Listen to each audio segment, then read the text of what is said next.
Buenos días a todos. Bien, pues hoy vamos a seguir estudiando este tema que nos ocupó la semana pasada. Se acordarán que hablamos de la guerra espiritual, de la verdadera guerra espiritual. Hoy vamos a la segunda parte de este tema. Abra su Biblia, por favor, en Judas, la carta de Judas, capítulo 1, versículo 8. Judas 1, 8. Vamos a leer lo que dice ahí. Dice: no obstante, de la misma manera, también estos soñadores mancillan la carne, rechazan la autoridad y blasfeman de las potestades superiores. Pero cuando el arcángel Miguel contendía con el diablo, disputando con él por el cuerpo de Moisés, no se atrevió a proferir juicio de maldición contra él, o sea, contra el diablo, sino que dijo: el Señor te reprenda. Pero estos, dice, blasfeman de cuantas cosas no conocen, y las que por naturaleza conocen se corrompen como animales irracionales. Bueno, la semana pasada iniciamos con este tema, e iniciamos con una consideración básica que tenía que ver, lo recordarán, con la actitud del creyente frente al acecho de Satanás, quien ciertamente hace una obra todos los días entre nosotros, nos mete en tentaciones frente a las que llegamos a caer porque somos seducidos de nuestros propios deseos. Bien sabe Satanás lo que le gusta a la carne y lo que desea la carne, y entonces lo pone ahí frente a nosotros. Aunque también hace otras cosas, como tratar de desalentar a los creyentes, someterlos en sentimientos de condenación y de culpabilidad. Les llega a hacer dudar de su fe, a hacer dudar de Dios y de su salvación y de su posibilidad de reconciliación con el Padre. ¿Cómo los cristianos vamos a responder a eso? Bueno, ya decíamos la semana pasada, obedeciendo a Dios. Sométanse a Dios, dice la palabra, resistan al diablo y éste huirá de ustedes.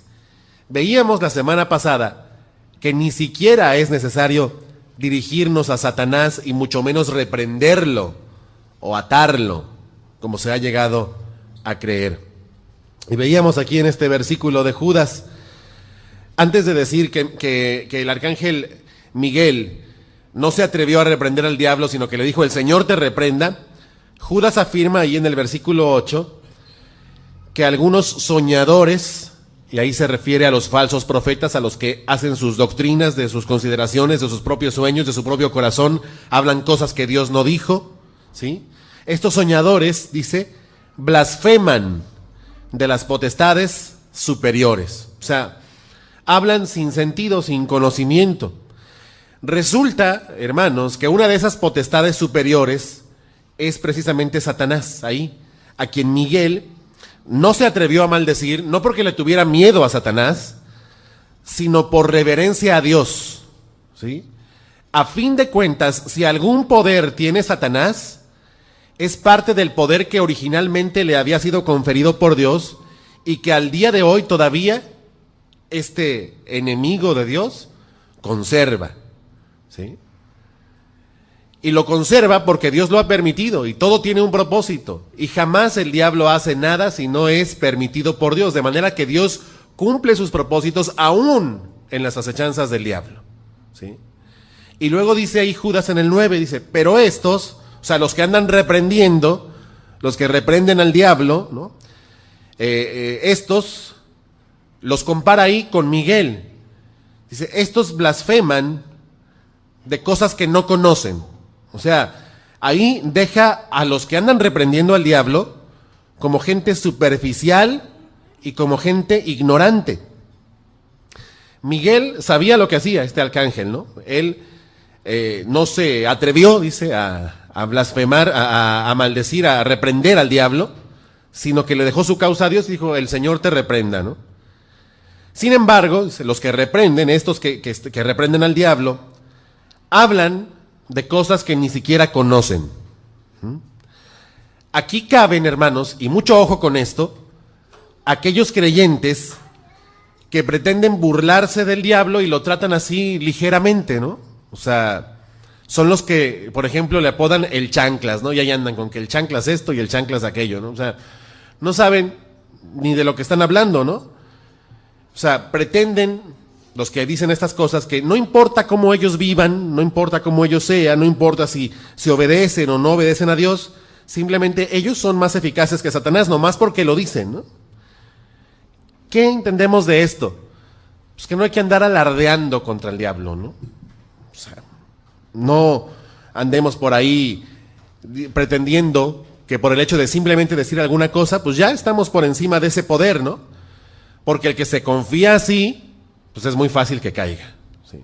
No, es que a mí Satanás me hace los mandados. ¿Sí? ¿De veras? ¿De veras te hace los mandados? Pues habría que verlo en tu vida, ¿no? O sea, ¿de veras eres así como tan fuerte como para resistir todas las maquinaciones? Yo creo que lo puedes llegar a hacer si te sometes a Dios. Pero la verdad, no siempre todos se someten a Dios. De modo que entre los cristianos aún existe la posibilidad de pecar. O sea, de repente nos volvemos como muy fanfarrones frente a estos poderes, ¿no? Que ciertamente existen, que están ahí, que Dios ha permitido que continúen ahí con un propósito, pero pues luego nos sentimos acá como muy poderosos nosotros, ¿no? En lugar de someternos a Dios. Ahora, ¿qué quiere decir el Señor te reprenda? ¿Sí? Bueno, vamos a ver esta palabra reprenda ahí en Judas. Se tradujo de un término griego que es epitimao, ¿sí? Reprenda o reprender. Significa juzgar, significa encontrar una falta, significa también tratar con rigor, significa reconvenir o regañar, significa amonestar, también significa reñir y también significa corregir. El Señor te reprenda. O sea, ¿qué le dijo ahí Miguel al diablo? El Señor te juzgue, el Señor te trate con rigor como te mereces por tu maldad, el Señor te regañe, el Señor te reconvenga, te amoneste, ¿sí? No yo. ¿Cuál juicio será mayor? ¿El del ángel Miguel o el de Dios el Padre? ¿Cuál juicio será mayor? ¿El que nosotros podamos pronunciar con nuestras palabras o el que Dios haga respecto a las obras del diablo? Pues el Señor te reprenda es infinitamente mayor que te reprendo yo, Satanás. ¿Se da cuenta? Esta reprensión, ¿quién la hizo en la Biblia? Al único que vemos reprendiendo al diablo, al único, es a Jesús, cuando echaba fuera demonios. Pero nunca se ve a ninguno de sus discípulos, ni a ninguna otra persona en la Biblia, o a ningún otro ser en la Biblia, reprendiendo al diablo por ninguna razón. De manera que no hay evidencia de que esto de reprender al diablo sea algo que los creyentes debamos hacer para enfrentarnos a las acechanzas o a las maquinaciones, a las tretas de Satanás contra nosotros. ¿Sí? Hay muchos casos de gente que se vio atacada por el diablo y no reprendió al diablo. Uno de ellos es Pablo, ¿no? Pablo dijo que un mensajero de Satanás lo abofeteó y le dejó ahí un aguijón en su carne, ¿no? Un mensajero de Satanás, dice, me dejó clavado ese aguijón. Los estudiosos afirman que ese aguijón era un padecimiento de Pablo, probablemente de la vista, que le impedía ser eficaz a sus ojos, a los ojos de él, del mismo de Pablo, en el servicio a Dios. Sin embargo, Dios lo usó grandemente, ¿no? A pesar de su debilidad, el poder de Dios se perfeccionó ahí. Cuando Pablo era débil, entonces él era fuerte. Pero Pablo, aun cuando ubica por la revelación de Dios que un mensajero de Satanás le puso este aguijón en su carne, no reprendió al diablo por eso. ¿Qué hizo? Pablo rogó a Dios, ¿sí? Dice, hasta 3 veces he rogado que me libre de este mal que padezco, ¿sí? Que me quite este aguijón en mi carne. 3 veces he rogado, no 3 veces he reprendido al diablo, ¿verdad? O sea, nuestra posición frente a las cosas que Satanás hace es sujetarnos a Dios, invariablemente. Y tampoco lo reprendió en esta escritura que vamos a ver juntos, Primera de Tesalonicenses, abra su Biblia por favor, Primera a los Tesalonicenses capítulo 2, versículo 17.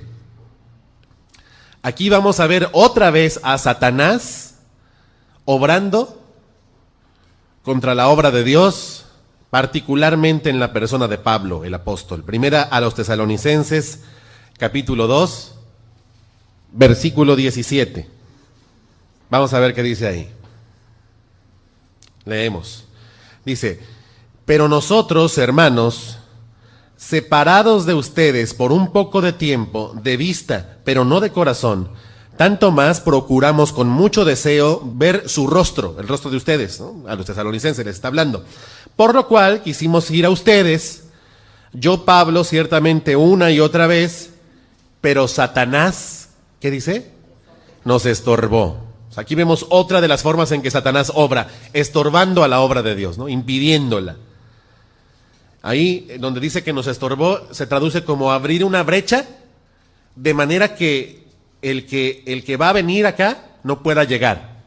O sea, siendo Satanás el príncipe de este mundo, abre una brecha, no sabemos de qué forma lo hace, aquí no vamos a entrar en ese detalle, pero dice, abre una brecha para que aquellos no puedan venir al territorio que le pertenece a Satanás, ¿sí? Eso es lo que más o menos dice. O sea, Satanás estorba la llegada de estos misioneros. Pablo quería ir con los tesalonicenses, él deseaba visitarlos allí en Tesalónica, pero dice que Satanás le estorbó, ¿sí? Él iba con Timoteo a visitarlos y Satanás estorbó ese plan. No es que se les apareció por ahí Satanás, ¿no? Es probable que ese estorbo haya sido a través de hombres malvados, algunos de los cuales ya habían arrojado una vez a Pablo de Tesalónica, o también los estudiosos dicen que a lo mejor el estorbo del que habla aquí Pablo, que Satanás lo estorbó, pudiera ser otra vez el aguijón este que tenía en su carne, ¿no? Que le impidió, por alguna razón, ir allá. De cualquier forma, como haya sido que Satanás estorbó este plan, Dios estaba en control de la situación. O sea, Dios no pierde el control, Satanás no es soberano. Si algo hace Satanás, es bajo la autorización de Dios. O sea, Dios dejó aquí que Satanás estorbara para cumplir algún propósito, ¿sí? Satanás se oponía, por supuesto, al progreso del evangelio. Ciertamente estorbó la visita de Pablo para allá, que, bueno, finalmente no pudo ocurrir. Pero Pablo, aunque sabía que Satanás había estorbado este plan, digamos que Dios se lo reveló, él escribió inspirado por Dios estas cosas, Pablo no reprendió al diablo, hermanos, ¿sí? Él vio frustrado su plan de ir a visitar a los tesalonicenses, pero dejó el asunto en manos de Dios. O sea, no se puso a reprender. Ahora, sobre reprender al diablo, se ha recurrido muchas veces a un versículo en la Biblia, pero se ha recurrido a él equivocadamente, y lo vamos a estudiar ahora en Efesios. Abra su Biblia en la carta a los Efesios, capítulo 5, versículo 11. Efesios 5, versículo 11. Vamos a leerlo. Dice: y no participen en las obras infructuosas de las tinieblas, sino más bien, ¿qué dice? Reprendedlas, porque vergonzoso es aún hablar de lo que ellos hacen en secreto. Bueno, de los que andan en las tinieblas, ¿no? Vamos a ver cómo está esto de reprenderlas y qué es reprenderlas aquí, ¿sí? Ahí dice, no, y dice, hay que reprenderlas, ¿no? Resulta que hoy no vinieron algunos hermanos, ¿verdad? Como se podrán dar cuenta, hay sillas vacías. Vamos a reprender al diablo, ¿verdad? Porque algo les impidió que vinieran unos hermanos aquí. Yo lo he visto en iglesias, en congregaciones donde se reprende al diablo porque no dejó venir a los hermanos, ¿no? Y los hermanos allá viendo el fútbol, ¿no? Ciertamente, el mundo te ofrece tentaciones, ¿no? A veces es más rico quedarse a rascarse la panza ahí en la cama. Pero vamos a reprender al diablo por eso. Más adelante vamos a ver cómo nos podemos sostener delante del diablo. Ya decíamos que mediante la obediencia, pero vamos a profundizar en ello. Pero pues no vamos a reprender al diablo por eso. No vamos a reprender al diablo por alguna otra cosa que esté sucediendo y que esté mal, ¿no? Bueno. No participen en las obras infructuosas de las tinieblas, sino que más bien repréndanlas. Bueno. Aquí el apóstol Pablo está dando una instrucción que no consiste, hermanos, en declarar a grandes voces, te reprendo, Satanás. No está diciendo eso. Primero vamos a entender qué significa reprender en el contexto de este versículo. Hace rato veíamos, donde dice Miguel, el Señor te reprenda, que la raíz de ese reprenda es epitimao, que es regañar o reconvenir o juzgar, o tratar duramente. Pero aquí reprender no se tradujo de epitimao. Aquí, donde dice reprendedlas, se tradujo de otro término griego que es elenco. ¿Ha oído esa palabra? Elenco. Es una palabra que nos suena familiar, ¿no? Se usa, por ejemplo, para llamar a todos los actores que participan en una película o en un programa de televisión, ¿no? Ahí aparecen todos, ¿sí? La lista de los que participaron o de los que trabajaron en la producción, ¿no? Ese es el elenco, ¿no? Un elenco, según el diccionario, es un índice o un catálogo.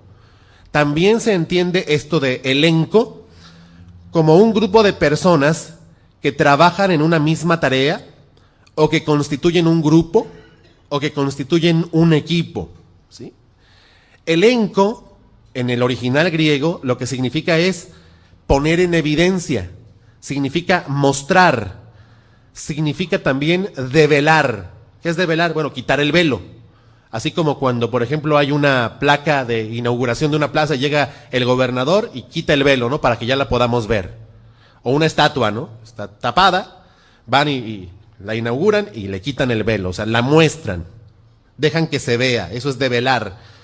Elenco significa entonces también traer a la luz, significa evidenciar, poner en evidencia, vaya.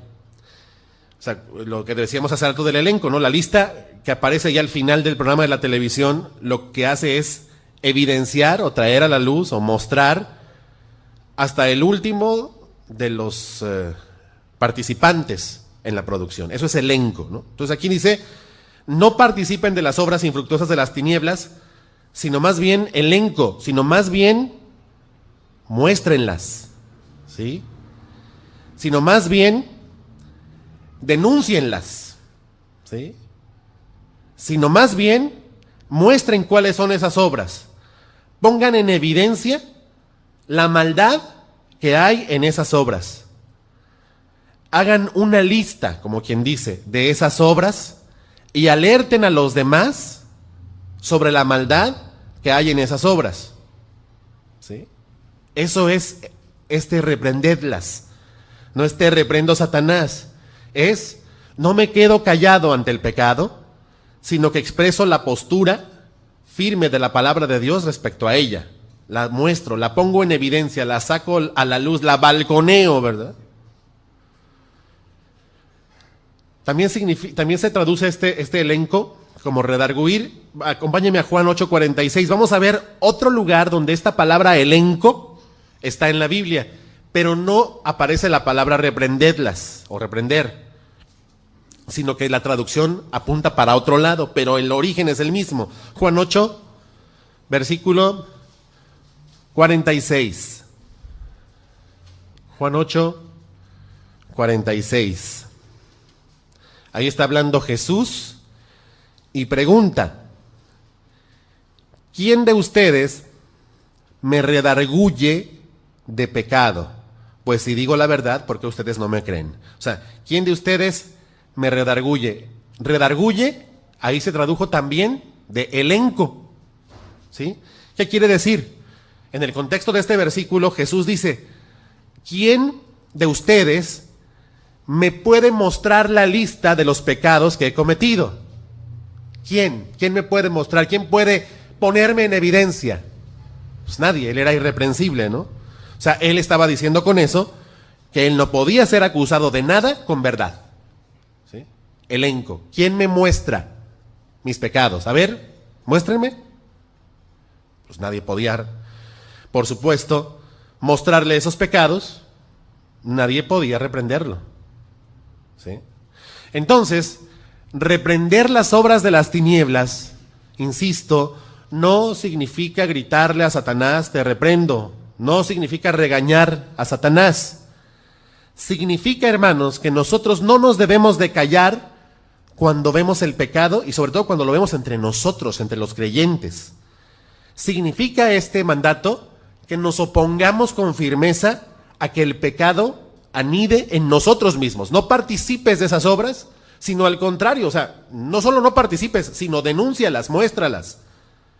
Pablo está diciendo, no formen parte de esas obras inútiles del diablo, sino muéstrenles a todos el error al que estas obras les llevan. Den a conocer esas obras y déjenles claro a todos que esas obras son pecaminosas, que son contrarias a Dios, y afirmen que en esas cosas, en esas obras de las tinieblas, ustedes no pueden participar. Y digan por qué no pueden participar. Digan que Dios las prohíbe y las abomina, para que la gente sepa acerca de la maldad que hay en esas obras. Eso es lo que quiere decir, no pegarle gritos al Satanás. ¿Sí? De repente por ahí vemos un ejemplo que hacemos respecto a los incrédulos, ¿no? O sea, viene la fiesta del Halloween, ahí están los niños queriendo participar, y nosotros, los papás, no los niños, vamos y les decimos a los maestros que esas obras son obras de las tinieblas, ¿sí? Eso es reprenderlas. Mostramos que eso no es de Dios. Y dejamos claro que no participamos, y decimos por qué no participamos. Eso es allá con los incrédulos. Aquí adentro tendría que ver con el hecho de que alguno anduviera en pecado y otros lo supieran, ¿no? Tiene que reconvenirlo para que cambie su conducta, ¿sí? Tú con tu hermano, si no te escucha, lo llevas a la autoridad de la iglesia. Esto sobre todo cuando alguien está sirviendo, sobre todo en la congregación, ¿no? O sea, no puede estar ministrando a Dios a alguien que anda en pecado. Tú lo sabes, denuncia esas obras, ¿sí?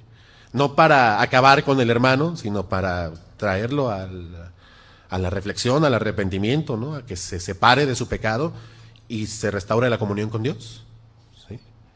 Reprender esas obras. O sea, no te quedes callado.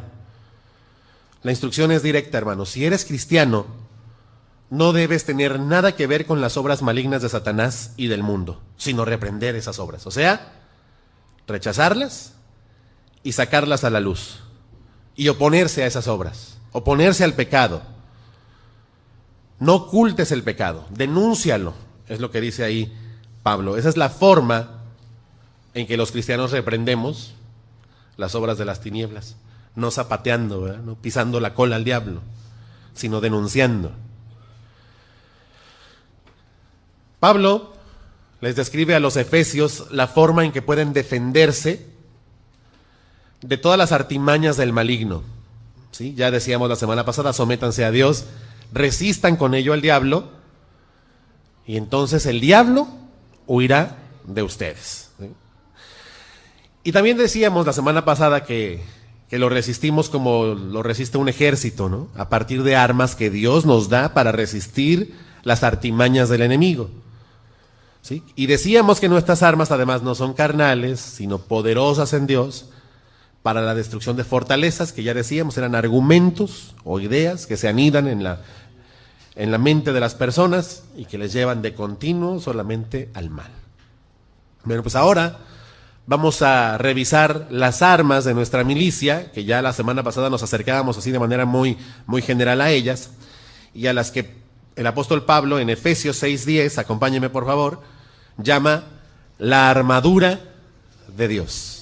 Vamos a revisar ahora sí con más detalle estas armas con las que sí efectivamente nos enfrentamos al poder de las tinieblas, nos enfrentamos a Satanás. Efesios 6, versículo 10. Vamos a ir viendo versículo por versículo, lo vamos a ir como desmenuzando. Vamos a ver primero ahí en el número 10. Por lo demás, hermanos míos, fortalezcanse en el Señor y en el poder de su fuerza. Número 1, nuestra fuerza proviene de Dios. ¿Ven por qué les decía que no fanfarroneáramos de que somos más fregones que el diablo? O sea, porque si algo hay de nosotros que puede resistir al diablo, es Dios en nosotros, su espíritu en nosotros, no nosotros. Ahora, esto es para los que han creído, ¿sí? Ahí dice, por lo demás, hermanos míos, fortalezcanse. O sea, hermanos. Los que no han creído, pues ellos viven bajo el dominio absoluto de Satanás, ¿no? O sea, no hay ni qué decirles. Esto es para nosotros, para los que hemos creído, para los que somos salvos, para los que formamos parte de este ejército de Dios. O sea, de nada le sirven las instrucciones militares a un civil, ¿verdad? Solo el que está en el ejército. Bueno, fortalezcanse en Dios, dice, y en el poder de su fuerza. Esto es para resistir los ataques de Satanás, ¿no? En esta guerra espiritual. Ciertamente, el poder del diablo sobre nosotros fue quebrantado cuando Cristo le venció en la cruz y luego resucitó, ¿sí? Jesús conquistó para siempre el poder del pecado, de modo que el pecado ya no se enseñoreará de nosotros, ¿cierto? Pero mientras vivamos en esta tierra y en este cuerpo, enfrentaremos una y otra vez batallas fuertes contra las tentaciones de Satanás, ¿sí? Eso es una realidad también.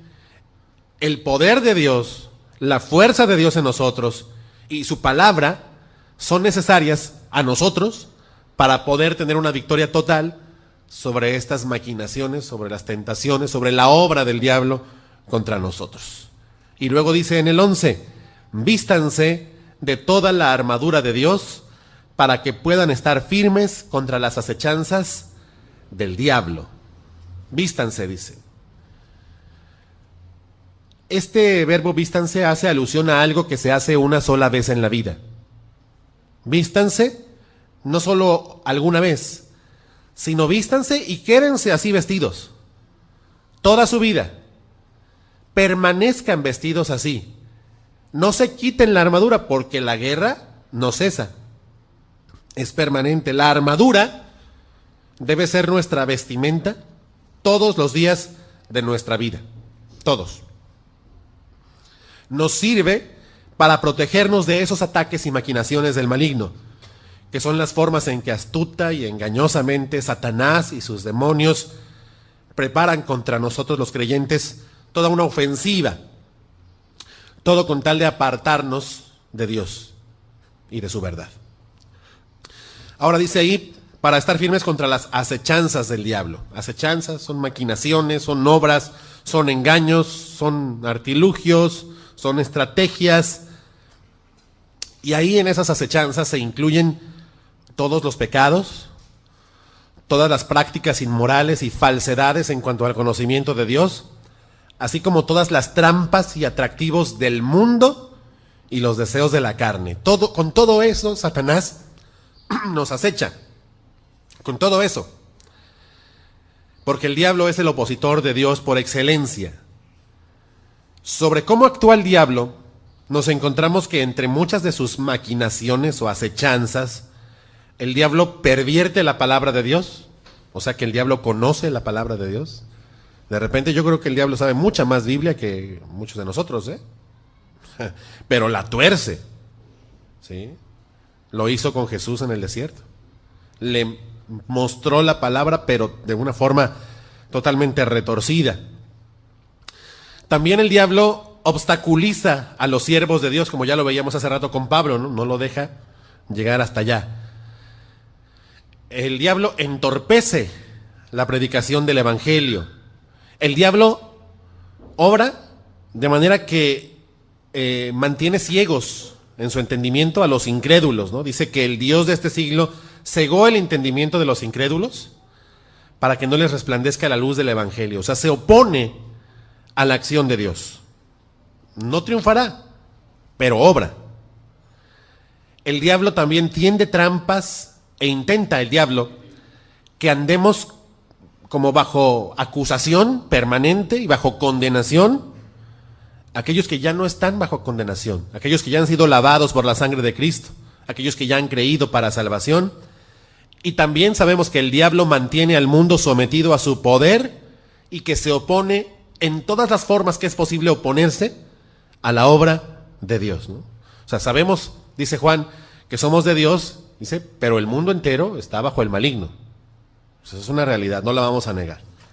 Y dice ahí en el 12, porque no tenemos lucha contra sangre y carne, sino contra principados, contra potestades, contra los gobernadores de las tinieblas de este siglo, contra huestes espirituales de maldad en las regiones celestes.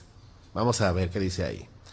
la lucha, ¿no? Esa lucha contra sangre y carne, dice, la lucha se tradujo de un término que se usa para definir un enfrentamiento o una disputa cuerpo a cuerpo o mano a mano, ¿sí?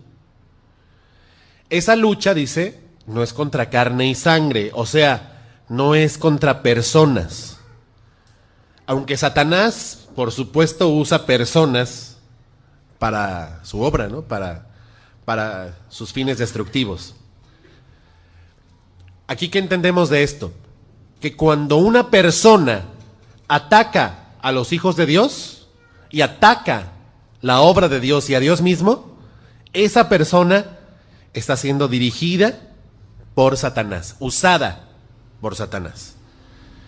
Y ahí es donde entendemos, hermanos, si entendemos esta parte, podemos entender también que Jesús nos pida que oremos por nuestros enemigos. Pues ¿cómo no? Si aquellos que son enemigos de la obra de Dios están siendo instrumentos de Satanás para impedir que Dios cumpla sus propósitos, ¿no? O sea, pobres los que están en esa situación. Ahora, obviamente entre esos enemigos por los cuales Dios nos pide orar, entre esos no está Satanás, ¿eh? O sea, alguno ya ha llegado a creer, incluso a promover que los creyentes oren para que Satanás se convierta, imagínese usted, ¿no? O sea, eso ya es imposible. O sea, Satanás tiene un destino sellado, su destrucción será absoluta y no tiene él esperanza. O sea, las personas tienen esperanza, pero Satanás no tiene ninguna, ¿no? O sea, cuando oramos por los enemigos, no oramos por Satanás, ¿eh? O sea, oren por sus enemigos, pues por el enemigo de nuestras almas para que se convierta, ¿no? Y se arrepienta. No hay tal cosa. Bueno, nuestra lucha entonces no es contra personas, sino contra el diablo, ¿sí? De ahí, hermanos, que cuando, por ejemplo, Jacobo y Juan le preguntan a Jesús, con mucha fe, Señor, ¿quieres que hagamos descender fuego del cielo para que consuma a aquellos incrédulos que no te recibieron?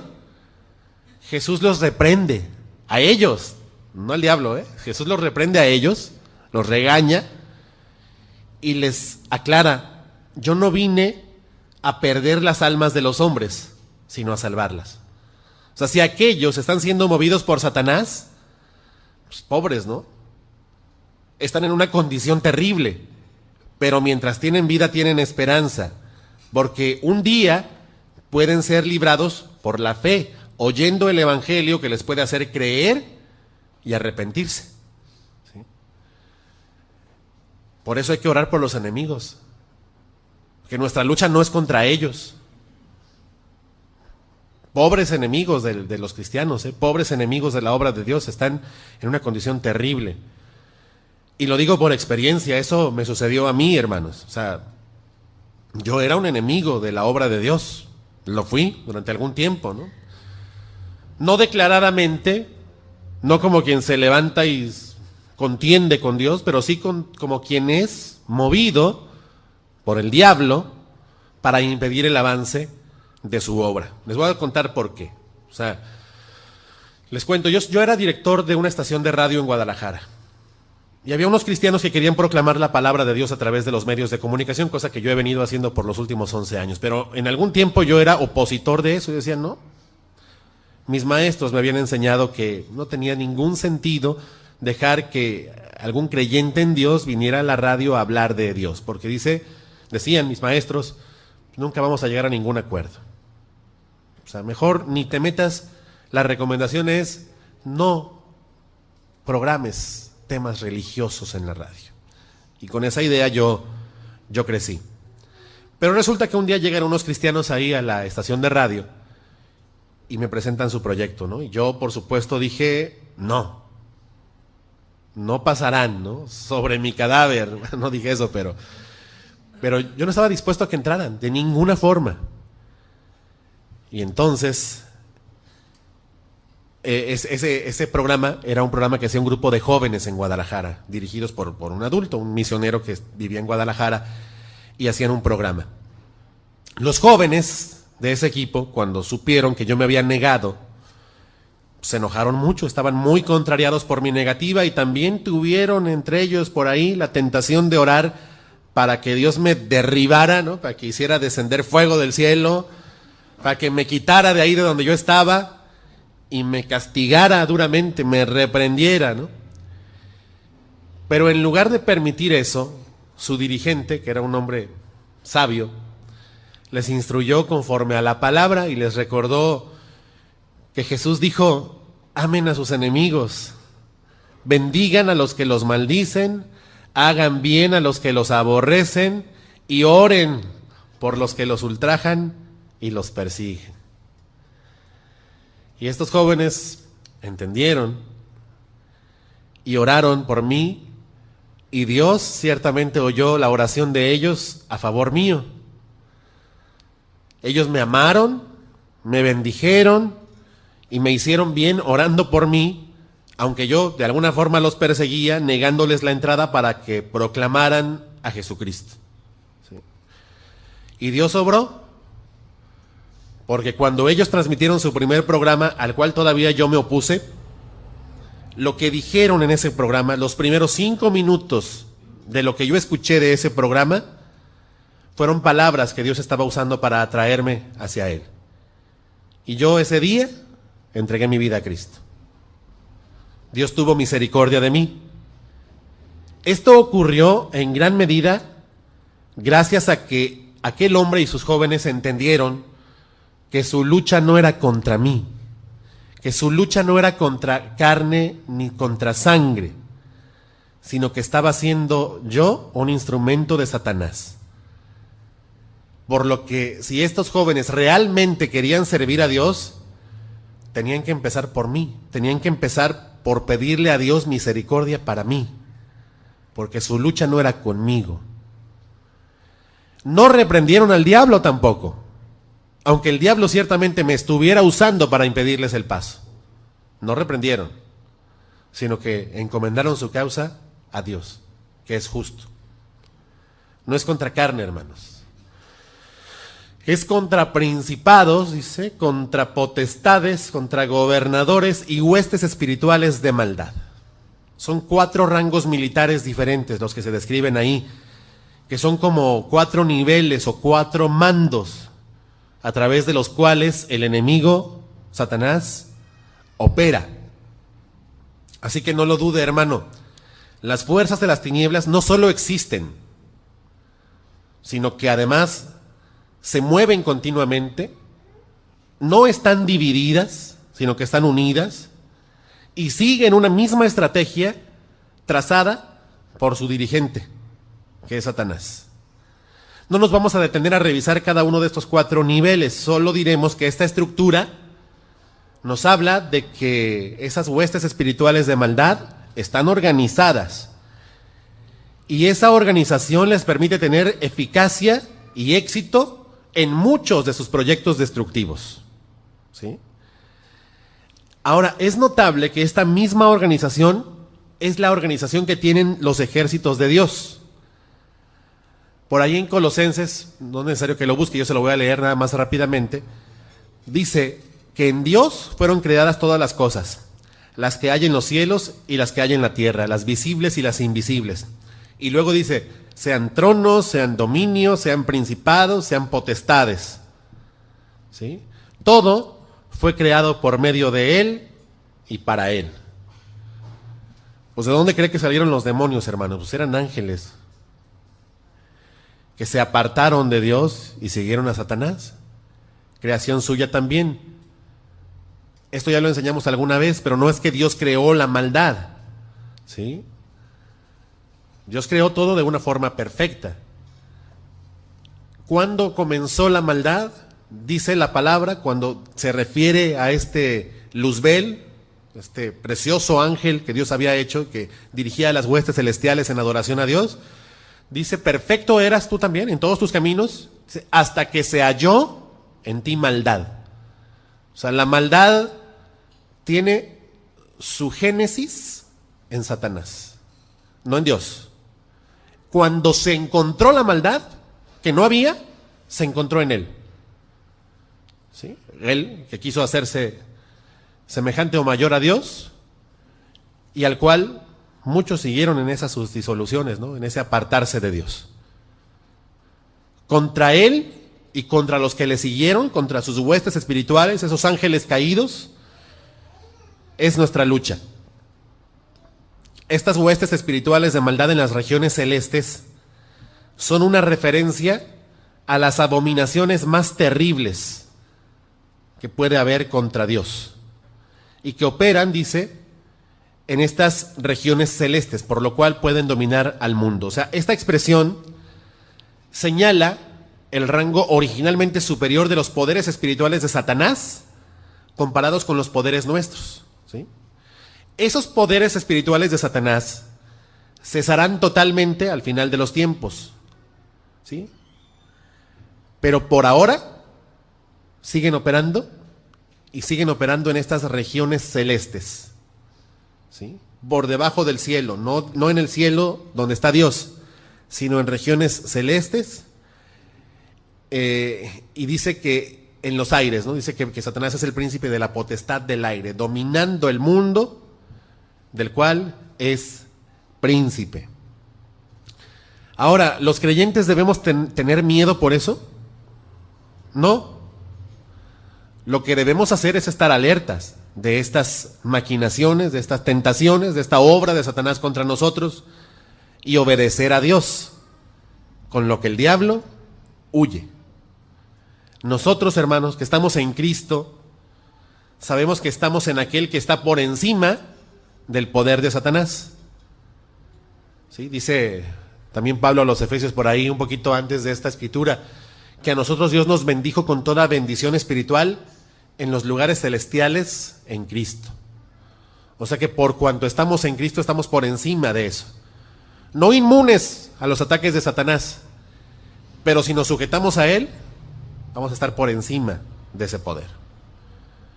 Bueno, lo importante es que, como decíamos, estas huestes espirituales de maldad están organizadas como ejército, pero un ejército que no se mueve si Dios no lo permite y si Dios no lo autoriza. Ninguno de los bandos, ni el de los ángeles de Dios, ni el de los ángeles caídos de Satanás, se manda solo. Por ejemplo, Satanás hirió a Pedro e hirió a Job, pero porque Dios le dio permiso, ¿sí? O sea, lo hirió en el sentido de que obró contra ellos. Dios lo permitió. Y Satanás tiene ciertamente poder y tiene eficacia, pero de ninguna forma es soberano sobre el universo como lo es Dios. Y dice, vamos a volver a Efesios 6:13, allí, véalo por favor. Dice, por tanto, tomen toda la armadura de Dios para que puedan resistir en el día malo y habiendo acabado todo, estar firmes. Tomen toda la armadura de Dios. Aquí Pablo está a punto de mostrar la estrategia de Dios para ganar esa guerra. El uso de una armadura hecha por Dios y entregada a nosotros por Dios para combatir y para frustrar los esfuerzos de nuestro adversario. Notemos cómo no dice háganse una armadura o búsquense una armadura. Dice tómenla. O sea que ya está hecha y a la disposición del creyente. Son armas de defensa y de ataque que provienen de Dios, que no son carnales, sino poderosas en Dios, como leíamos la semana pasada, para la destrucción de fortalezas. Fortalezas que son ideas que se oponen a los mandamientos de Dios y a los cuales los seres humanos le damos cabida, ¿no? Desde Eva hasta hoy, cuando desobedecemos a Dios. Esas armas contra las fortalezas son eficaces, son poderosas en Dios. Las fortalezas caen. Te lo decíamos la semana pasada, que esas fortalezas o ideas que se anidan en nosotros y que nos conducen continuamente al mal, no caen mediante alguna fórmula detallada, como la que se le dio a Israel, la estudiábamos la semana pasada, para destruir los muros de Jericó. ¿Se acuerda que lo estudiamos, esto de los muros de Jericó? Bueno, no se destruyen dando 7 vueltas, dando vueltas por 7 días y el séptimo día otras 7 vueltas. Toda esta receta, como se ha llegado a creer hasta el día de hoy, cuando hay cristianos que le dan 7 vueltas a la ciudad y gritan y tocan trompetas y demás, no se hace así, sino más bien se hace de la forma o de acuerdo con la actitud del corazón de aquellos que obedecieron a Dios y Dios los usó para destruir los muros de Jericó, o sea, con obediencia. ¿Sí? O sea, aquellos destruyeron los muros no por sus gritos y sus trompetas. Dios destruyó los muros por la obediencia de ellos, porque ellos no cambiaron la instrucción de Dios ni la diluyeron, sino que la siguieron hasta el fin. ¿Sí? La gran lección de Jericó, hermanos, y lo quiero aclarar porque la semana pasada lo veíamos, la gran lección de Jericó no es que a través de ese pasaje nosotros aprendimos una forma de hacer las cosas. La gran lección de Jericó es demostrar que Dios es poderoso para obrar a favor de nosotros a partir de nuestra obediencia y que no requiere nuestra intervención, nuestro talento o nuestras propias armas o nuestra fuerza para darnos la victoria. ¿Sí? Esa es la gran lección de Jericó.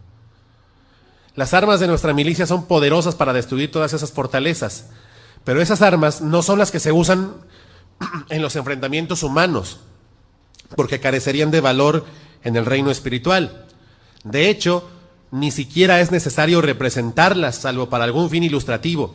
¿Por qué le digo esto?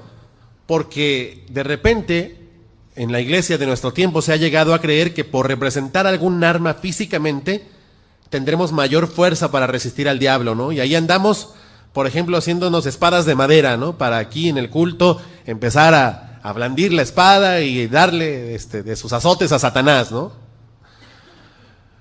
Hay cristianos que también llegan a vestirse de militares, ¿no?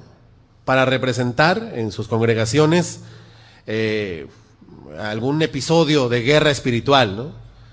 Que bueno, si se trata de una representación teatral, pues muy bien, ¿no? Pero no una representación como se ha llegado a hacer con la creencia de que por hacerla se está realmente batallando contra el diablo. ¿Sí? Ayer navegando por internet y buscando temas relacionados con esto, me encontré con que en los Estados Unidos se está vendiendo una pijama en versión para niña y para niño, de color rojo con blanco, que incluye la armadura de Dios, un casco, un cinto, un escudo, una pechera y unos zapatitos, por supuesto, ¿no? Y una espada. Todo así, como de franela. Bueno, todo esto estaría más o menos dentro de lo normal, ¿sí? O sea, salvo porque se afirma que la pijama esa sirve para que los niños dejen de tener sueños perturbadores en la noche. O sea, la pijama tiene poder, dicen. Se le atribuye poder a los objetos. Bueno, ciertamente aquí sus niños algún día podrán salir con la espada, ¿verdad? Les pusieron a hacer una espadita. Pero jamás les enseñarán que la usen para resistir al diablo, esa espada, ¿no? Es una ilustración nada más. Jamás les diríamos, llévense la espadita, hermanos, y póngansela en el pecho al niño para que en la noche esté tranquilo. Pues no. Porque nuestras armas son espirituales. La invitación del apóstol Pablo es a usar esas armas, a usar la armadura de Dios, a vestirnos, a ponernos esa armadura, pero pues no es una instrucción literal. No se toman cosas materiales. Sobre la forma en que debemos vestirnos para esa batalla, el apóstol Pablo ya había escrito antes a los romanos, vístanse del Señor Jesucristo, ¿sí? Vístanse de Él y no provean para los deseos de su carne. La instrucción aquí no es muy diferente y lo vamos a ver. De hecho, esa expresión, vístanse del Señor Jesucristo, es un equivalente a lo que significa ponerse esta armadura de Dios. Ahora, una armadura protege todo el cuerpo, hermanos. Vamos a entrar a eso. No deja ninguna abertura en la cabeza, ni en los pies, ni en el corazón, ni en el abdomen, ni en el ojo, ni en el oído. Se usa todo el tiempo de la batalla porque la batalla, el combate, es permanente. Esta armadura, dice, es para que podamos resistir en el día malo. Dice, ¿y cuál día malo? ¿Cuál es ese día malo? Bueno, pues el día en que Satanás nos ataque más fuertemente. El día malo, en realidad, no se anuncia. El día malo puede ser cualquiera, puede llegar en cualquier momento, puede ser hoy, porque la guerra es constante. Hermanos, en la guerra hay días peores que otros, pero sin duda todos los días son malos en la guerra, ¿sí? Nuestros días en general, en esa guerra espiritual, siempre son malos, pero pueden ponerse peor en cuanto a esa batalla de un momento a otro. Por eso necesitamos estar preparados con estas armas espirituales, para que habiendo acabado todo, dice ahí, estén ustedes todavía firmes. O sea, esto nos habla de la necesidad de permanecer de pie contra el enemigo sin ceder terreno ni dudar hasta terminar esa carrera que decía Pablo que tenemos por delante, luchando como buenos soldados de Dios. ¿Con qué armas? Vamos a ver las armas, vamos a ellas. El 14 dice: estén pues firmes, ceñidos sus lomos con la verdad y vestidos con la coraza de justicia. Bueno, dos primeras armas. Bueno, aquí por cierto es la tercera vez que en este pedacito que hemos leído, la tercera vez que Pablo dice estén firmes. O sea, 3 veces significa que es sumamente importante el llamado. Estén firmes. O sea, el que piensa estar firme, mire que no caiga, no se deslice. Estén firmes contra Satanás y contra sus huestes, usando esta armadura para defenderse de él, del enemigo, que busca hacernos desconfiar de Dios, que busca hacernos perder la fe, que busca hacernos desobedecer a Dios, o tener confusión o dudas respecto a la verdad de Dios, y que busca también estorbar nuestro servicio a Dios. Ceñidos sus lomos con la verdad. Bueno, número 1.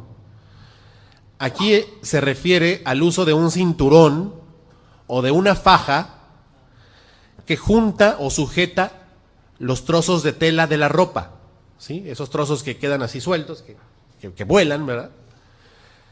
Que están sueltos en una túnica, en una vestimenta, y que estorban para pelear. Esas partes sueltas tienen que juntarse mediante un cinturón, porque si no se juntan, esas partes sueltas de la ropa pueden ser un gran peligro, porque el soldado puede moverse torpemente por eso, o incluso ser tomado de allí y ser lanzado y azotado a la muerte. Este cinto, del que habla aquí, mantiene pegados al cuerpo todos los trozos de tela de la ropa. Los soldados romanos, en quien está inspirada toda la armadura de Dios, debían introducir en el cinto o fajarse toda punta de tela suelta de su ropa, ¿sí? No quedara nada volando. Y el cinto que Pablo nos dice que usemos aquí es la verdad. Más concretamente, la veracidad o la integridad. Eso es algo contrario a Satanás, que dice la Biblia que es el padre de mentira y mentiroso desde el principio, ¿no? O sea, ustedes van a resistir al mentiroso con la verdad. ¿En qué consiste esa arma? Bueno, en que no dejemos, así como la tela suelta, cabos sueltos o áreas sueltas en nuestra vida, ¿no? En que mantengamos nuestra vida apegada, como la ropa al cuerpo, nuestra vida apegada a los mandamientos de Dios, que es la verdad. Así como la tela suelta de la túnica, por ejemplo, estorba para el combate mano a mano, nosotros debemos quitar de nuestra vida todo lo falso, todo lo que es contrario a la verdad, para que el Señor cumpla su propósito y su voluntad en nosotros, lo cual, por naturaleza, se opone a la obra del diablo. Ceñirnos con la verdad significa entregarnos a Dios de una forma sincera y total, sin dejar nada suelto, nada volando. Ceñidos con la verdad. Y también en nuestra vida de todos los días implica conducirnos siempre con la verdad, sin hipocresía y sin falsedades. Practicar la verdad. la verdad a costa de todo. Porque yo me pregunto, por ejemplo, ¿usted qué haría si con una mentira usted se puede salvar de las consecuencias de un error? ¿Seremos capaces de decir la verdad siempre, aunque alguna vez la verdad obre en nuestra contra?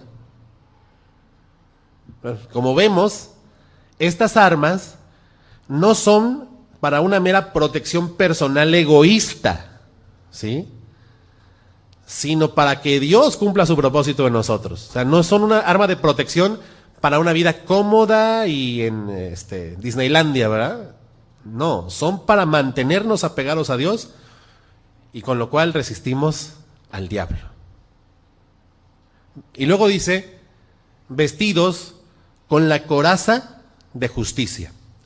¿Qué es la coraza de justicia? Bueno, la coraza es una especie de pechera, ¿sí?, gruesa, la que cubre el torso, una coraza que era hecha en los soldados romanos de cuero o de algún otro material muy duro, muy resistente, y a la cual también a veces se les daba un tratamiento con pedazos de cuerno o de pezuña de animales, que es sumamente dura, era impenetrable esa pechera. La función de esa pechera o coraza es precisamente proteger el pecho del soldado, mantener a salvo su corazón y otros órganos vitales. Esa coraza de justicia es parte esencial del carácter de Dios. Dios es justo por naturaleza. Significa en nuestra vida ser rectos y obrar justamente, que significa darle a cada uno lo que le corresponde. Ahora, las vestiduras de justicia también se abordan en otro punto por Jesús en aquella parábola de la fiesta de bodas. Son aquellas vestiduras dadas por Dios y que es indispensable que los invitados a las bodas se las pongan para poder formar parte del banquete de bodas de Cristo con su iglesia. Y ahí queda claro que esas vestiduras de justicia implican rectitud de corazón, tener un corazón bueno y recto. En la parábola del sembrador dice que la semilla que cayó en buena tierra significa que cayó en aquellos que con corazón recto y justo y bueno retuvieron la palabra y dieron fruto. Corazón recto y justo es el llamado de Pablo aquí cuando dice la coraza de justicia. Tener un corazón justo implica guardar o proteger el corazón de los ataques de Satanás, también confiando en la justicia de Dios. ¿Qué significa también esta coraza de justicia? Que debemos practicar la justicia y la rectitud en todo, que debemos tener motivaciones y pensamientos y palabras y acciones absolutamente justas. A alguien le puede parecer como muy elevado el propósito, pero yo se lo voy a poner a nivel de tierra. ¿Qué haría alguno si de repente le viene por ahí la tentación de rebajar la calidad del producto que vende? ¿O qué haría alguno si por ahí le viene la tentación de que su compañero que llegó más temprano le cheque la tarjeta en el trabajo? ¿O qué haría alguno cuando le viene la tentación de que alguno que sabe más presente el examen en su lugar, en la escuela? No se está vistiendo de justicia, sino que se está dejando seducir por el enemigo. Hasta aquí las instrucciones que llevamos son directas. La primera es: practiquen la verdad, sean sinceros. Y la segunda es: sean rectos y justos. Vamos al número 15, a ver qué más dice. Y calzados los pies con el apresto del evangelio de la paz. Bueno, los zapatos, las botas. Los soldados romanos, de los que se toma la figura de la armadura de Dios, se ponían botas que tenían clavos por abajo, clavos que se agarraban literalmente al suelo en los combates cuerpo a cuerpo, de modo que aunque lucharan con fiereza, no se caían ni se resbalaban, ¿sí? Se paraban firmemente sobre sus botas, sobre su calzado, y resistían al enemigo sin doblarse. nosotros tomamos ese ejemplo para calzarnos, dice, con el apresto del Evangelio de la Paz. ¿Qué es el apresto? El apresto es la preparación y es la disposición, ¿sí? O sea, estando dispuestos para vivir el Evangelio y para anunciar el Evangelio. Nos paramos y estamos firmes, de pie, sobre la buena noticia de que por medio de Cristo hoy tenemos paz para con Dios, que antes no teníamos. Esto es la salvación. Y que por lo tanto estamos del lado de Dios, bajo su resguardo y su protección. Esto significa apoyarse en Cristo, sabiendo que como estamos en paz con Dios, Él es nuestra fortaleza, nuestro refugio, ¿no? Podemos mantenernos de pie. El Evangelio, parados sobre el Evangelio, es lo que nos permite estar de pie. Y aquí viene la pregunta: ¿nos mantendríamos creyendo en el Evangelio y proclamando el Evangelio, declarando que creemos en el Evangelio por el cual Cristo nos salvó, en tiempos de persecución, en tiempos en que negar al Señor nos pudiera preservar la vida aquí? Bueno, el que quiera salvar su vida así, dijo el Señor, la perderá. Otra vez, no es un arma para estar cómodos, es un arma para estar en Cristo, para estar firmes en Él. Vamos al 16. Dice ahí: sobre todo, o encima de todo, tomen el escudo de la fe, con que puedan apagar todos los dardos de fuego del maligno. Bueno, para cubrir todo lo que ya habíamos visto antes, que son cinturón, coraza o pechera y calzado, vienen ahora dos armas defensivas. La primera es el escudo. Vamos otra vez a la figura de los soldados romanos. Este escudo de los romanos era rectangular y no circular, como a veces nos lo imaginamos, un escudo rectangular, y en eso fallan los de la pijama, porque los de la pijama le hicieron circular y chiquito, pues no le va a tapar nada al niño, ¿no? Este es rectangular y es grande, es de unos 80 centímetros de ancho por 1,20 o 1,40 de alto. O sea que protege el cuerpo entero. Es un escudote. No solo la cara o el pecho, como otros escudos que también se han llegado a utilizar en la antigüedad, redondos y más pequeños, ¿no? Este escudo grande representa la fe, es el escudo de la fe. Aquí fe debe entenderse como confianza en Dios, una confianza básica en Dios, en sus palabras y en sus promesas. Para resistir, dice, para que puedan apagar los dardos de fuego del maligno. Bueno, ¿cuáles son esos dardos de fuego del maligno? Son lo que ya decíamos: las tentaciones, la duda, el desaliento, el temor, la desesperanza que el enemigo nos llega a causar como nuestro acusador, ¿no? Las obras del enemigo entonces aquí son vistas como dardos o como jabalinas. Estos dardos no son unos darditos pequeños, sino lanzas verdaderamente incendiarias. O sea, en la punta traían fuego y causan daño, no solo porque las puntas de la flecha o del dardo penetran la piel, sino porque en cuanto penetran la piel, comienzan a quemar los órganos, ¿sí?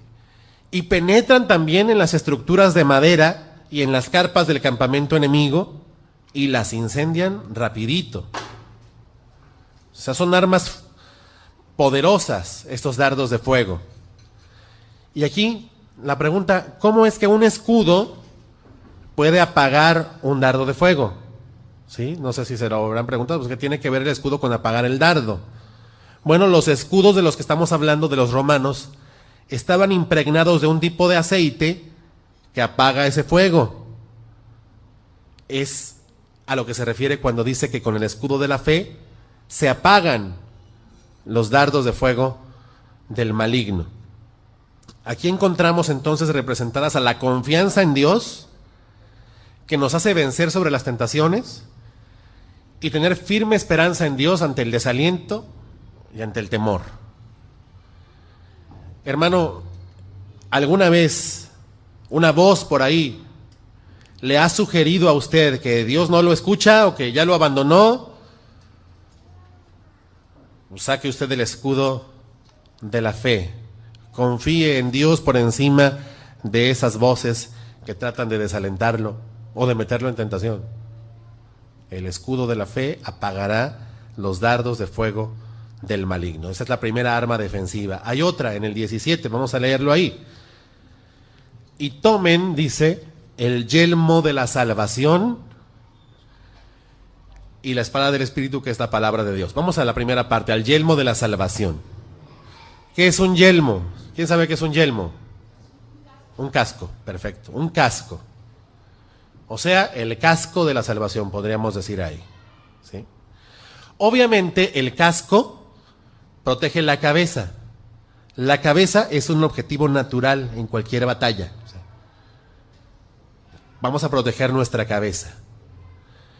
Fíjense cómo ahí no significa, habla del casco de la salvación, pero no significa tomen la salvación porque no la tengan, ¿sí? Porque Pablo le está hablando aquí a la iglesia que ya tiene la salvación. A lo que Pablo se refiere es a la seguridad de nuestra salvación, ¿sí? Satanás busca continuamente hacernos caer en pecado y con ello desanimarnos y hacernos dudar aún de nuestra salvación. Él buscará hacernos daño con eso. Por eso hay que cubrirse la cabeza con este casco para no ver, ni oír, ni percibir con la mente las mentiras del enemigo, sus doctrinas falsas y sus engaños que nos meten en desesperación. Nos cubrimos la cabeza con la salvación que ya tenemos y que si ya la hemos recibido, pues está protegida por la eternidad, de modo que el casco siempre está ahí. Siempre podemos cubrirnos con la seguridad de nuestra salvación. Si alguno ya la tiene, no debe temer su pérdida, incluso por haber cometido algún pecado, ¿sí? Algún pecado, alguna vez, del cual se arrepiente. Bueno, esta seguridad de la salvación es real. Si alguno realmente ya recibió la salvación, pues ya no la puede perder. Pero, hermanos, la convicción personal sobre esa seguridad de la salvación debe ser resultado de que vivimos realmente en obediencia. O sea, si alguno se siente muy seguro de su salvación porque hizo una oración de fe, pero vive como le da la gana contra los mandamientos de Dios, pues ¿cuál salvación y cuál seguridad de su salvación? Ahí sí dude. Pero si alguno se sujeta a Dios, vive en obediencia, puede estar seguro de su salvación, ¿sí? Debemos recurrir a esa seguridad. De hecho, esa seguridad es la que nos hace perseverar. Si no, pues estaríamos en desesperanza absoluta, continuamente, toda la vida, ¿no? Esa seguridad de la salvación debe usarse para llegar a creer, como dice Juan, que si llegamos a pecar, si alguno pecare, abogado tenemos para con el Padre, a Jesucristo el justo, quien nos salvó. Para eso es el casco de la salvación. Ciertamente, alguno, ante un pecado que cometió, pudiera llegar a dudar de su salvación. Yo le pregunto, ¿usted duda de su salvación? Si usted duda de su salvación porque practica algún pecado, hace bien en dudar, ¿eh? O sea, pues sí, dude. Pero si usted duda de su salvación porque por ahí cayó en alguna falta, y cuando Dios le mostró eso a través de su espíritu, o porque otra persona vino y le hizo ver su pecado, y usted se arrepiente, usted se duele de ese pecado y se aparta, bueno, pues eres salvo, ¿sí? Toma el casco de la salvación para afirmarte, para afianzarte en que tú eres depositario de las promesas de Dios y de la vida de Dios, ¿sí? Ese es el casco de la salvación. Y finalmente, la espada, leíamos ahí, la espada del Espíritu, que es la palabra de Dios y que es la única arma ofensiva que aparece aquí. La espada del Espíritu. ¿Por qué es del Espíritu? Pues porque esta palabra que tenemos, la Biblia, fue escrita por hombres inspirados por el Espíritu de Dios, ¿no? Dice Pedro que nunca la profecía, esta palabra de la Biblia, fue traída por voluntad humana, sino que los santos hombres de Dios hablaron siendo inspirados por el Espíritu Santo. Por eso la palabra es la espada del Espíritu. Dice por ahí Pablo a los hebreos sobre la palabra de Dios, que la palabra de Dios es viva y eficaz, y que como espada es más cortante que toda espada de dos filos, que penetra hasta partir el alma y más adentro al espíritu y las coyunturas, dice, y los tuétanos, o sea, la médula, lo que está adentro de los huesos, y discierne los pensamientos y las intenciones del corazón. Hasta adentro se va la espada del Espíritu, que es la palabra de Dios, hasta lo más profundo del ser. Esta espada de doble filo corta en ambos extremos y hiere profundamente. Nos hiere. A algunos nos hiere para convencernos de nuestros pecados, para guiarnos al arrepentimiento y a la conversión. Y luego la espada sigue penetrando en nosotros con consuelo de Dios o con alimento espiritual, y sigue entrando y penetrando a lo largo de toda nuestra vida. Pero a los que no creen, los hiere con condenación eterna, que está ahí también descrita para los que no creen. Cristo usó esta espada del Espíritu, que es la palabra de Dios, cuando respondió: escrito está, a cada tentación que le imponía el maligno. Y ese es el modelo perfecto de cómo se debe usar la espada del Espíritu. El asunto es que algunos a veces no traen la espada ni el domingo a la congregación, hermanos. Y no traen la espada en la mano, lo que debe ser una constante en un soldado de Dios, ¿no? Ahora, ¿de qué hablo aquí de tenerla a la mano? No que a todos lados lleves Biblia, ¿no? Bueno, a la iglesia sí, pero evidentemente no a todas partes puedes ir con tu Biblia en la mano. Pero sí vas con ella en la mano porque la tienes sembrada en tu mente y la has guardado en tu corazón. O sea, la tienes a la mano en tus recuerdos, ¿no? En tu memoria, para tener con qué resistir a la tentación. A ver, ¿no sabe algún joven qué hacer cuando el diablo le pone la tentación de irse con sus amigos sin permiso de sus papás? ¿No sabe qué hacer? ¿A qué escritura de la palabra podríamos acudir para que él supiera qué hacer? ¿Quién me lo dice? ¿Quién me da ese ejemplo? Se me está antojando irme con los cuates sin avisar y no ir ni a dormir a la casa. Total, mejor es pedir perdón que pedir permiso. Ahí está la tentación. ¿Con qué palabra la podríamos resistir? A ver, Nerilyn, ¿qué se te ocurre? Sí, pero ¿con cuál en concreto? Tú puedes decir, no, porque escrito está. Hijos, obedeced a vuestros padres porque esto es justo. ¿Sí? No, o sea, no me voy porque escrito está. ¿Sí? A ver, ¿se te viene la tentación de volver al Six de Tecate, que ahora es de 8?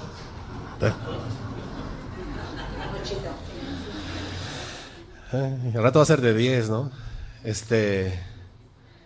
Ahí está la tentación, se te antoja y ya se te hizo agua a la boca. Roberto, ¿con qué respondes a eso? No, porque escrito está. ¿Qué cosa? Los borrachos no heredarán el reino de Dios. ¿Se te había ocurrido otra? Hay de aquellos que hagan tropezar a uno de estos, los más pequeños. Sí.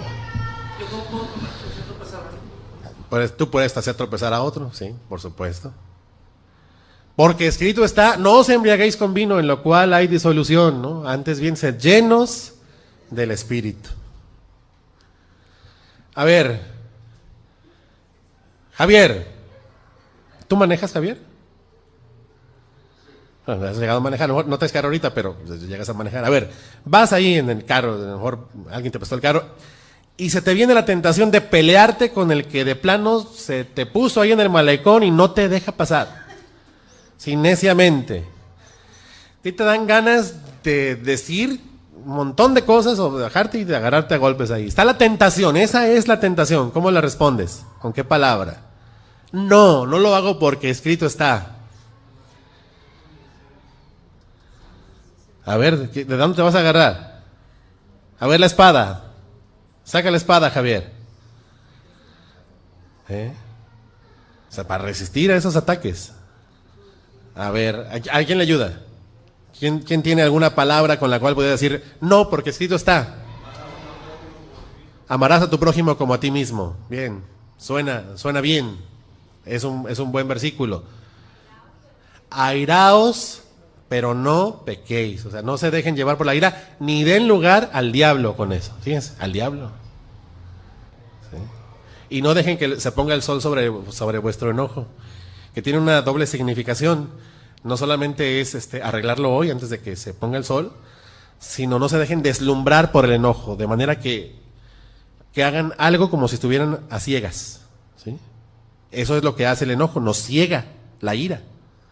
¿Sí? O sea, no porque escrito está y sacas la palabra, ¿no? A ver, Pablo, ahí está la tentación en el trabajo, ahí está una compañera en la oficina donde tú trabajas, y ándale que pues le gustaste, y pues se te ofrece. Ahí está la tentación, es una tentación real, de engañar a tu esposa con una compañera en tu oficina. La espada del Espíritu, dices, no, porque escrito está, huid de la fornicación, dice, huid de la fornicación, ¿no? No, porque escrito está, el que adultera es falto de entendimiento. No, porque escrito está, no adulterarás, ¿no? Y no desearás a la mujer de tu prójimo. No, porque escrito está. En Guadalupe, le da flojera irse a la oficina. Dice, pues voy a faltar al trabajo, total que tanto es tantito. Es una irresponsabilidad, pero está rica la cama, sobre todo ahorita que no hace calor. Defiéndase con la palabra. No me quedo aquí porque escrito está. ¿Qué diría? Sí.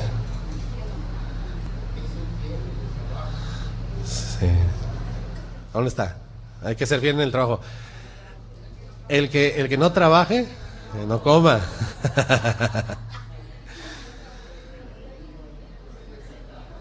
Sometidos a las autoridades terrenales. ¿Sí? Porque toda autoridad de parte de Dios es puesta. ¿Sí? Entonces, usted falta a la autoridad de su trabajo y falta a la autoridad impuesta por Dios. Toda autoridad es puesta por Dios. O sea, sean fieles a sus amos. Él dice ahí a sus amos. Ahora ya no les decimos amos, pero son jefes y son patrones. Es gente que nosotros le dimos autoridad porque nos paga, ¿no? Nos paga por tener esa autoridad. ¿Sí? O sea, hay tentaciones todo el tiempo, todos los días. Defiéndase, hermano, hermana, con la palabra de Dios. Siempre hay una escritura que contradice a la tentación, siempre. Pero no siempre traemos afilada la espada. Si no conocemos la palabra, dígame, ¿con qué nos vamos a defender? La espada es la única arma ofensiva que usaba el soldado. Igual nosotros. Para nosotros esa espada sería más que suficiente, porque la palabra de Dios por sí misma es infinitamente más poderosa y eficaz que cualquier mentira del diablo. ¿Sí? Mayor que cualquier arma de Satanás, la palabra de Dios. La espada que aquí se describe, por cierto, es un arma pequeña, de unos 15 a 40 centímetros de largo, ¿no? O sea, algunas de esas espadas eran como del largo de nuestras Biblias de hoy, ¿no? Digo. lea la Biblia, hermano. Nútrase de ella. Si no, de veras, ¿cómo se va a defender? ¿Cómo va a presentar defensa? ¿Cómo va a resistir a esos argumentos? ¿O cómo va a derribar esas fortalezas mentales? ¿Ve cuáles son las fortalezas? No son montones de demonios conquistando una ciudad. Es probablemente uno conquistando su mente. Esas fortalezas son las que caen con estas armas, que son poderosas en Dios y que las destruyen. Ahí está la armadura, hermano. Ahora hay que usarla. Y llama la atención que la armadura, además, solo cubre la parte delantera. No hay nada que cubra la espalda. De eso se entiende que el soldado siempre debe estar alerta en la lucha, para no darle la espalda al enemigo. ¿Sí? El que le da la espalda es porque se confió, ¿no? De que pues no va a venir en su contra nunca. Ay, pues no importa quién esté atrás de mí. Pues puede estar el enemigo. O sea, siempre de frente y resistiendo. Siempre alerta. Un soldado no puede perder de vista su espalda. Siempre debe quedar frente a su adversario, de modo que su adversario no lo pueda atacar por detrás, aunque quisiera su adversario atacarlo por detrás. No puede. Porque el soldado está siempre alerta y siempre está frente al adversario. Y finalmente, ahí en el 18, Pablo aconseja, para terminar, después de vestirnos de esta armadura, dice, orando en todo tiempo, con toda oración y súplica en el Espíritu, y velando en ello, con toda perseverancia y súplica por todos los santos. ¿Sí? El consejo final al soldado, habiéndose ya puesto y usado sus armas defensivas y su arma ofensiva, que es la espada, es orar, tener una actitud de oración, orar sin cesar, dice, orando en todo tiempo, en el tiempo bueno y en el tiempo malo, no solo cuando vienen las tentaciones en el día malo, sino cuando aparece que no pasa nada y cuando en más riesgo estás. Orando en todo tiempo. Y orar, dice, con toda oración y súplica en el Espíritu. O sea, orar dirigido por Dios y no por nuestros propios deseos. Porque últimamente se encuentra en la iglesia de hoy con que la oración todo es para pedirle cosas a Dios. No, aquí dice, oren en el Espíritu, o sea, alineados con su voluntad. Y en todo tiempo, dice, de día y de noche, velando, dice, o sea, es como la figura del que aún permanece despierto en la noche. No le estoy diciendo literalmente que no duerma y que se ponga a orar, aunque alguna vez Dios lo puede poner a hacer eso, ¿sí? Sino estando siempre alerta, orando en todo tiempo, rogando a Dios que guarde a sus santos, ¿sí? Le voy a leer para terminar todo esto, esta misma escritura, en la versión de la Biblia en lenguaje sencillo, para que vea usted que en realidad es profundamente sencillo este mensaje. Alguien dice, ay, la coraza y el casco y el escudo y el cinto y los zapatos son un ejemplo, no son cosas literales. La Biblia en lenguaje sencillo lo pone en términos que nos pueden llegar a ser más claros y además nos van a hacer ver que esta guerra espiritual se libra en la mente. Dice, protéjanse con la armadura que Dios les ha dado y así podrán resistir los ataques del diablo. Porque no luchamos contra gente como nosotros, sino contra espíritus malvados que actúan desde el aire. Ellos imponen su autoridad y su poder en el mundo actual. Por lo tanto, protéjanse con la armadura completa. Así, cuando llegue el día malo, podrán resistir los ataques del enemigo. Y cuando hayan peleado hasta el fin, aún seguirán estando firmes. O sea, les quedarán fuerzas todavía. Manténganse alerta.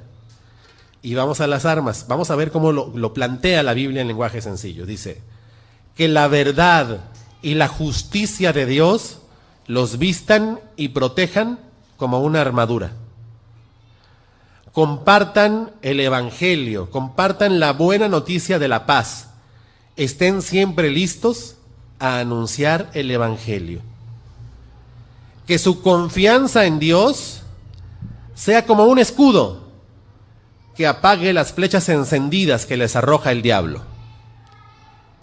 Que la salvación los proteja como un casco y que los defienda la palabra de Dios, que es la espada del Espíritu, y no se olviden de orar. Es una lista profundamente sencilla. La voy a poner en otros términos, para que nos quede claro que es un asunto de disposición y de conducta.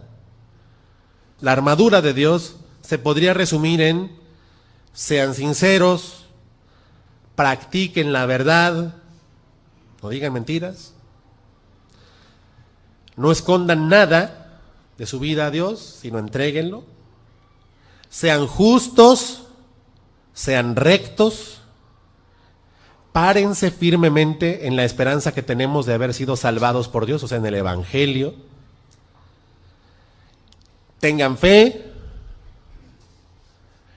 no dejen de confiar en Dios, no permitan que nada les haga dudar de su salvación si ya la tienen, y usen la palabra de Dios para responder a las tentaciones y a otras acechanzas del diablo. Y finalmente, oren. Hermano, ¿ve usted por algún lado los gritos, las patadas, los aspavientos, los sombrerazos de la clásica guerra espiritual de la iglesia actual? No están. Sígale buscando por toda la Biblia y no va a encontrar eso, hermano. No está. Porque todo eso, todo ese rollo, todos esos aspavientos no tienen ningún poder. Nosotros nos fortalecemos en el poder de Dios y andamos en obediencia a Él, considerando que todas estas cosas se relacionan con cómo andamos, y también sabemos que en realidad en el único que hay verdad de la cual nos podamos asir y sujetarnos es en Él, es en Dios mismo. Y entonces sí podemos estar firmes, entonces sí evitamos caer en los engaños del diablo, ¿no? Que te dice: no es cierto que tú te recuperaste del alcoholismo y de la drogadicción, no es cierto, es mentira. Mira tú el cristianito, ¿no? Ahí vas de nuevo, bien que se te antoja. Sí, pero escrito está. Las cosas viejas pasaron, aquí todas son hechas nuevas. Ve que siempre hay una palabra con la cual resistir, pero si no la conocemos, pues ahí vamos a seguir, en las mismas. Porque el diablo va a seguir haciendo su trabajo. Eso indudablemente, así será. Pero nosotros podemos aspirar a mantenernos firmes hasta el final y a no caer si nos vestimos de todas estas armas que Dios ha dispuesto para que simplemente las tomemos y las usemos. Si el diablo seguirá haciendo su trabajo, hermano, haga usted el suyo. Hagamos todos nuestro trabajo, que es sencillamente obedecer a Dios, someternos absolutamente a Él y conocer su palabra. Valore el tesoro que tenemos. Mire, hermano, ninguna otra generación en toda la historia tuvo tantos recursos para conocer a Dios como nuestra generación. Ninguna otra. Y no los usamos. O sea, piensa en los tiempos en los cuales tener una Biblia era un lujo, porque tenían que hacerse a mano, ¿no? O sea, había gente que se dedicaba expresamente a ello, ¿no? Los escribas que tenían que a mano, ¿no? Y escribir todo aquello. Nosotros ya la tenemos hasta en la computadora, ¿no? Y con comentarios bíblicos por todas partes, es cuestión de buscarlos. Antes era costoso, o sea, todavía no hace muchos años era carísimo abrirse un libro de algún comentario bíblico, de algún experto, de algún estudioso. Ahora ya están ahí en la computadora, ¿no? Los que tienen computadora, y la mayoría yo creo que tienen, ¿no? Son excepciones ya los que no tienen, ¿no? Y ya hasta lo andan considerando, va a hacerse de una, ¿verdad? O sea, aprovechen esos recursos, hermano. Hoy se puede conocer a Dios con mayor facilidad y con menos dinero que nunca antes, de verdad. Acompáñame a darle gracias a Dios por ello. Padre, queremos agradecerte, Señor, que tú has puesto a disposición nuestra estas armas, Señor, con las cuales podemos protegernos de los ataques del enemigo, Señor, que ciertamente viene en contra de nosotros porque se opone a ti, Señor, y a la obra que tú estás haciendo en nosotros, Señor. Señor, queremos corregir nuestros caminos. Señor, queremos practicar la verdad y no la mentira, Señor. No queremos que haya áreas sueltas en nuestra vida que están ocultas, Señor, que nadie sabe más que nosotros y tú, y que son hipocresía, Señor, y que nos alejan de ti. Queremos ser justos y rectos también, Señor. Confiar absolutamente, Señor, en la salvación que nos has dado, parándonos firmemente sobre el Evangelio, Señor, que nos da esperanza, que nos da certeza. Cubrimos también, como tú lo dices, Señor, nuestros ojos, nuestros oídos, nuestra mente, Señor, a las mentiras del diablo que vienen a tratar de acusarnos, Señor, cuando tú ya nos has dado tu salvación. Si es que nos las has dado, Señor, a todos nosotros. Si no, te ruego que alguno de los que esté aquí, Señor, y que no la tiene, la pueda tener, lo pueda entender, Señor, pueda proceder al arrepentimiento y a la fe que es para salvación. Y finalmente confiamos en ti, Señor. No dejamos de confiar en ti. Que tú, Señor, eres poderoso. En ti nos fortalecemos, Señor, de forma que podamos resistir a estos embates de las fuerzas del mal. Finalmente, Señor, ayúdanos para estudiar tu palabra, Señor. Te damos gracias porque hoy hay muchos recursos para poder hacerlo. Queremos hacerlo, Señor. Yo te ruego que pongas en cada uno de mis hermanos aquí esta mañana el deseo de conocer más y más de ti a través de la Biblia, Señor, para que podamos responder a la tentación con la espada, Señor, que son tus palabras. Ayúdanos, Padre. Ciertamente el enemigo sigue haciendo su trabajo, Señor, mas podemos nosotros cobrar fuerza y ánimo en ti y resistir a esos embates contigo, Señor. Que así sea. Lo rogamos en el nombre de Jesús. Amén.